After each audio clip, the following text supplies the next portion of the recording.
I kept my expression exactly where I needed it to be: calm, pleasant, the kind of face you wear when you're standing in your own backyard, watching people you've known for years eat food you paid for, and celebrate something you're no longer certain should be celebrated. My name is Robert Calloway. I'm 63 years old. I spent 31 years as a structural engineer before I stepped back from the firm I'd built with my own hands in Kamloops, British Columbia. I didn't fully retire. I still consult, still take the occasional project that interests me, but for the most part, my days now belong to me. To the house my late wife, Sandra, and I designed together on a half-acre lot, backing onto Peterson Creek. To the garden she started and I've kept going because letting it die felt like losing her a second time. To my son, Nathan, who is 34 years old and, until 8 months ago, the steadiest person I have ever known. Sandra passed 4 years ago. An aneurysm. She was 58 years old and she was in the kitchen making coffee, and then she was gone. There was no warning, no illness, no slow goodbye. One morning she was there and by afternoon she wasn't, and the house became a different kind of place after that. Quieter in ways I hadn't known a house could be quiet. Nathan took it hard. He was the one who called the ambulance. He was the one who sat with her until they arrived and understood, before the paramedics said a word, what had already happened. He didn't talk about it much afterward, which was his way, and I didn't push, which was mine. We are alike in that respect. We process things internally. We take time. We come back to the surface eventually. We always have. So when Nathan called me last February to say he'd met someone, I was glad, genuinely glad. He hadn't dated in nearly 2 years. He'd put his energy into his work. He's a project manager for a civil construction company out of Kelowna and into running, which he'd taken up after his mother died as a way to move through the grief. I'd watched him get quieter and more solitary, and I'd worried the way fathers worry, silently and from a distance. Her name was Diane Forsyth. She was 31 years old, a financial analyst for a wealth management firm in Vancouver.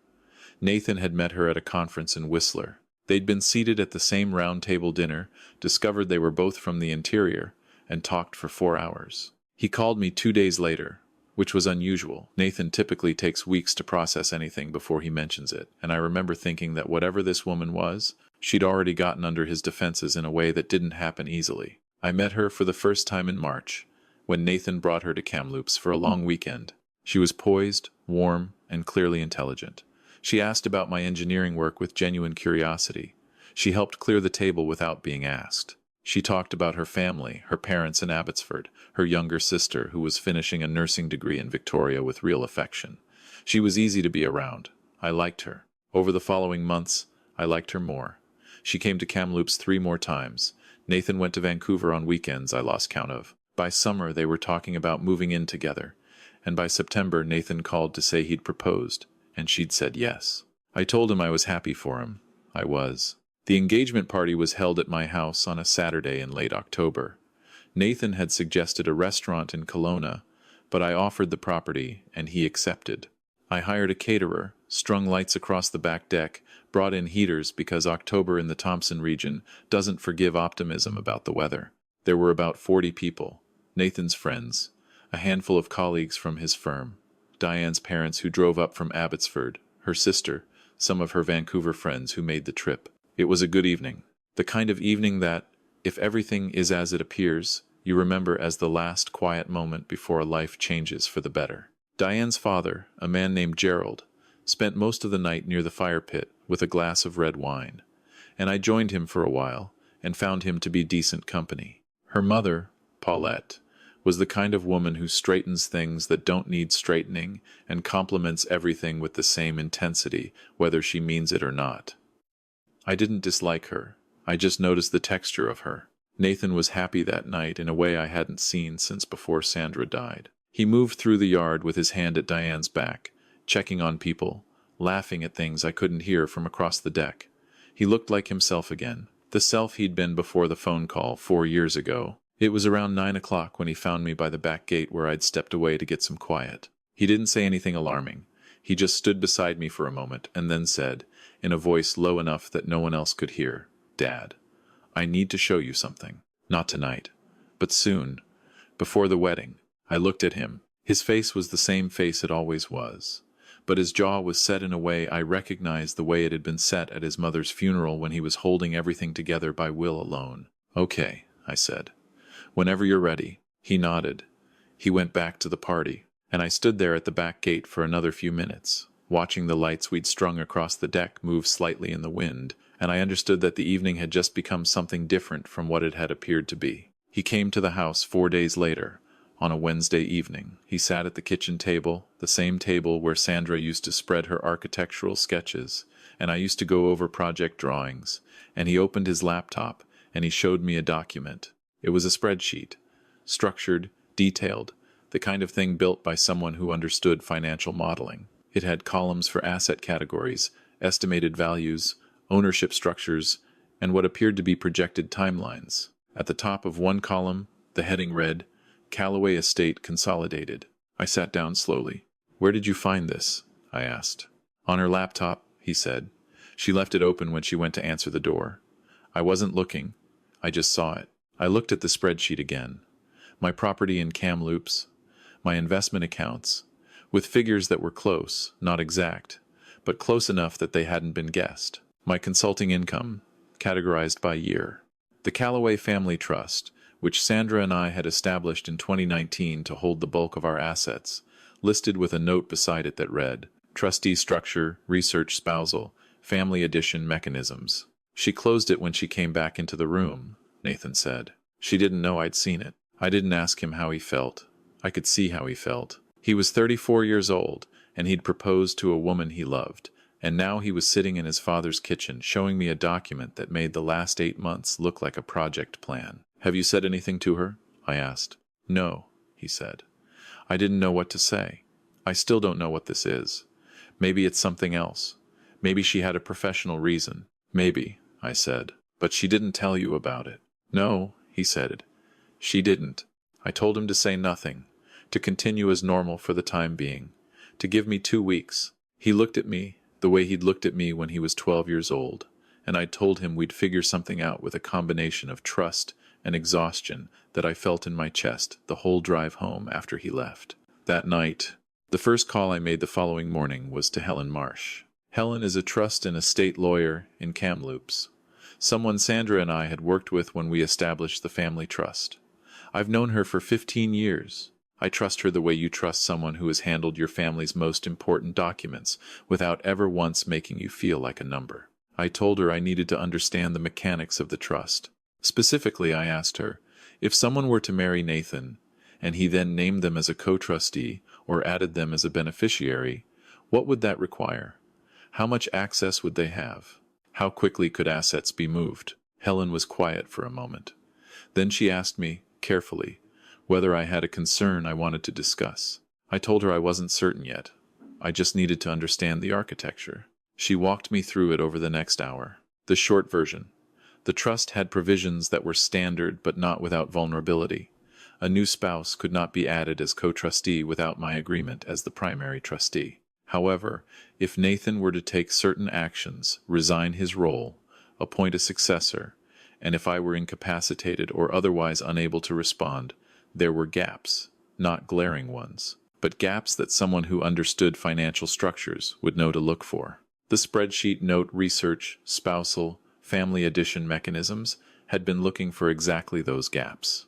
After I hung up with Helen, I sat for a while in my kitchen and looked at the Peterson Creek Trail through the back window.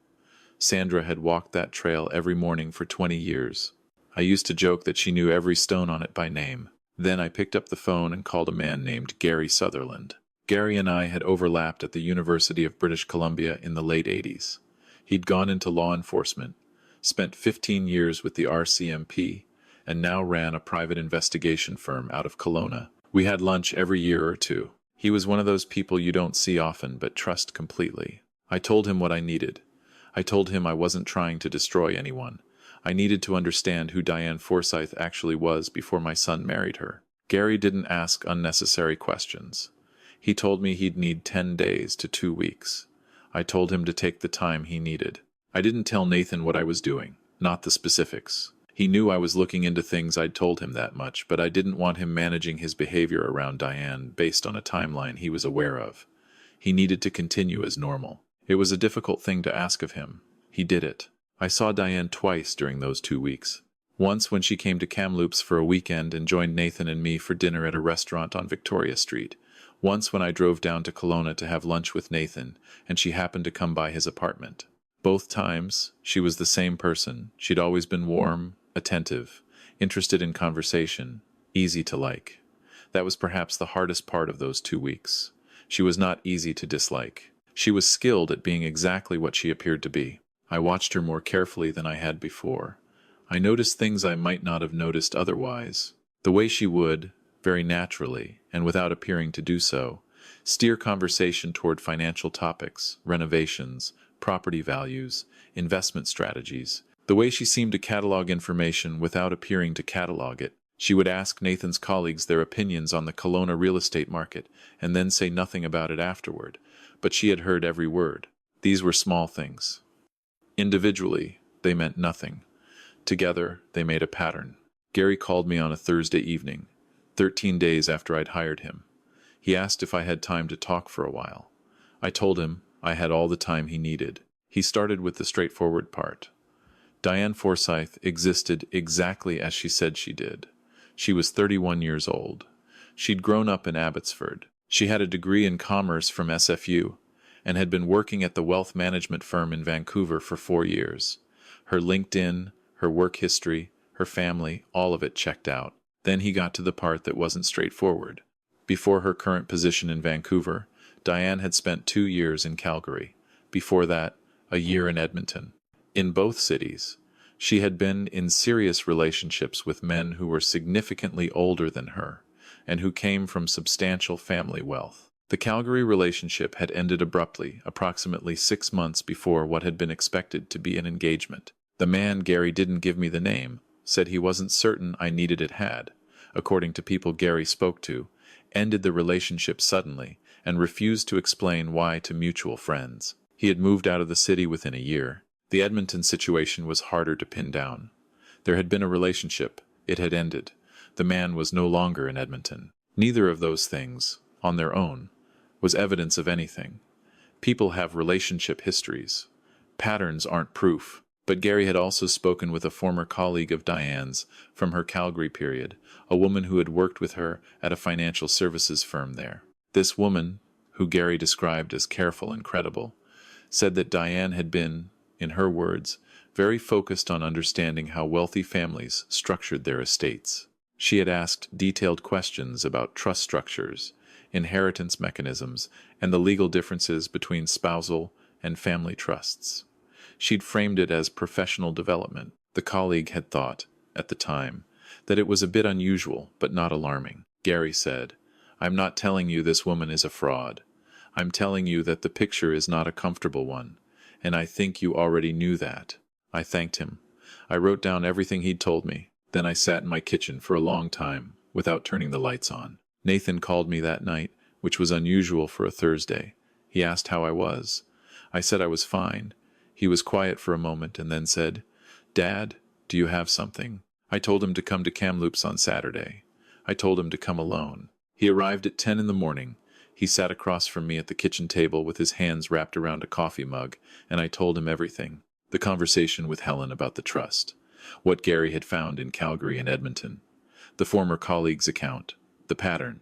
I told it to him the same way I would have told him about a structural problem in a building, methodically, without emotion, laying out each piece before drawing any conclusion. I didn't tell him what to do. I told him what I knew and what I didn't know, and I told him those were different things, and he needed to hold them as different things. He didn't say anything for a long time after I finished. Then he said, "I need to talk to her." I told him that was his choice, and I would support whatever he decided to do. I meant it. "I'm not asking for your permission," he said. I need to hear her explain it." "That's fair," I said. He left around noon. He called Diane and told her he needed to see her that evening, that there was something he wanted to discuss. She said, of course, and suggested dinner. He said he'd prefer to talk at his apartment. I didn't hear from him until the following morning. He called at 7:45. His voice was quiet, but it was steady, and that told me most of what I needed to know before he said a word. He told me he'd shown her the screenshot he'd taken of the spreadsheet on his phone. He'd done it without preamble, just set the phone on the table and asked her to tell him what it was. She'd been quiet for what he described as a long time. Then she'd said it was something she'd put together when they first started getting serious, that she'd wanted to understand his family's financial situation, that it wasn't what it looked like. He asked her why she hadn't told him. She said she'd known it would look bad. He asked her about Calgary. He didn't tell her how he knew. He just asked. That was when the conversation changed. She became, he said, very still. She asked him where he'd heard that. He said it didn't matter. She said it mattered to her. He told her he needed to know if she'd built a spreadsheet about that man's family the way she'd built one about his. She didn't answer. He told me that the silence was the answer. He said he'd asked her to leave. She'd taken her things, she kept a bag at his apartment, and she'd gone. He said there had been no screaming, no accusations, no scene of any kind. He had simply told her he couldn't continue, and she had looked at him for a moment with an expression he said he couldn't quite read, and then she'd walked out. He was at his kitchen table now, he said. He'd been sitting there since she left the night before. I asked him how he was doing. He said, I don't know yet. I think I'm okay.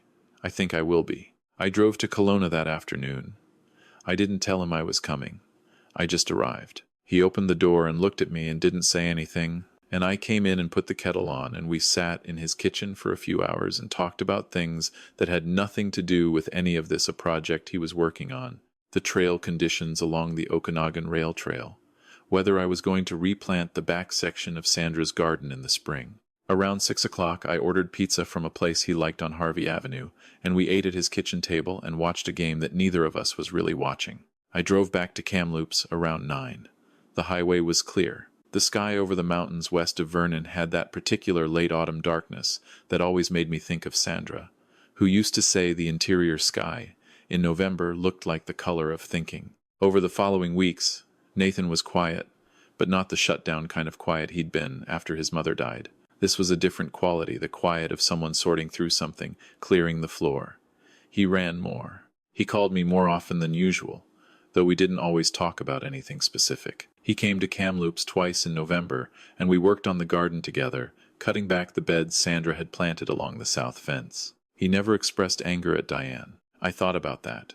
He had more reason than most men to be angry, and he simply wasn't, or if he was, he processed it somewhere I couldn't see. What he expressed was something quieter, a kind of sadness for the version of the last 8 months that had been real, the version that was genuinely good, before it became attached to everything else.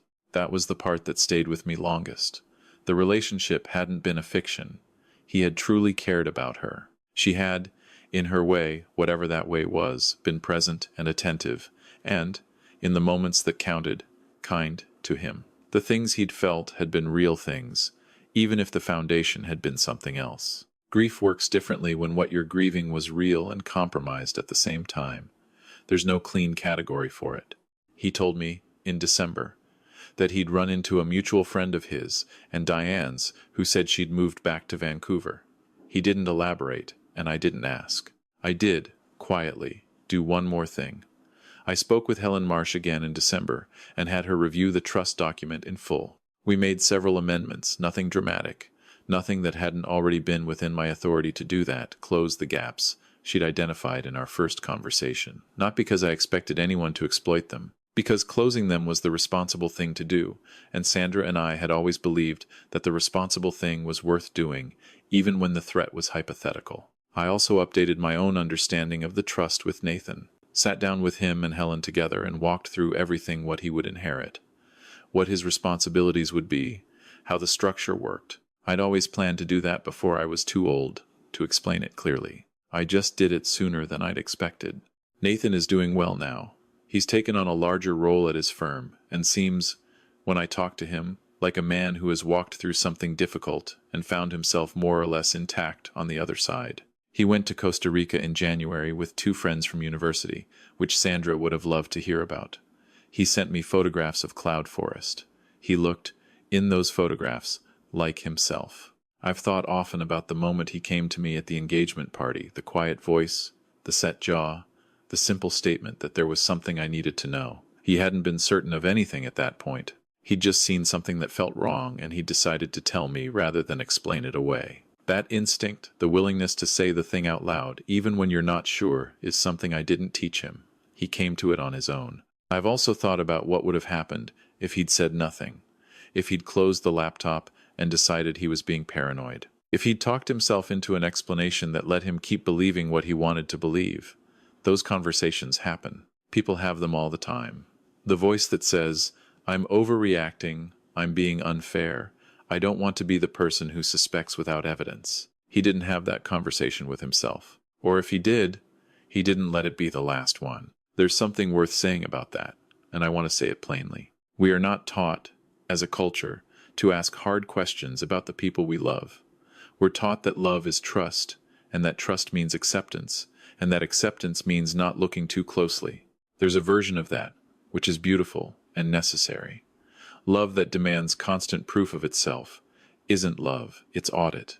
I believe that. But there is a different kind of looking. The kind that doesn't come from suspicion, but from care. The kind that says, I want to understand who this person actually is, not just who they appear to be in the best moments. Not because I'm afraid of what I'll find, but because the truth, whatever it is a better foundation than the story I'm telling myself. My son looked. He didn't like what he found. He came and told me, and then he made a decision that was his to make, without asking me to make it for him. If you are building a life with someone truly building it, the way my wife and I spent 30 years building something that was more than the sum of its parts, that person deserves to be seen clearly, and you deserve to know who you're building with. It is not cynicism to want to know the truth. It is not a failure of love to ask questions. A relationship that cannot withstand honest examination is not a foundation. It is a photograph of one. My wife used to say that the most important thing in any structure, she meant buildings, but she meant other things too, is that what's holding the weight is actually strong enough to hold it. Not beautiful enough. Not impressive enough. Strong enough.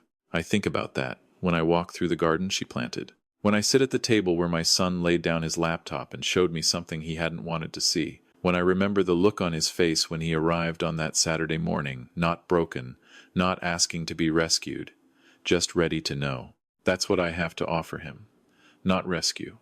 Just presence and honesty and the willingness to look at things the way they are. It's not a small thing when you have it. It's not a small thing at all.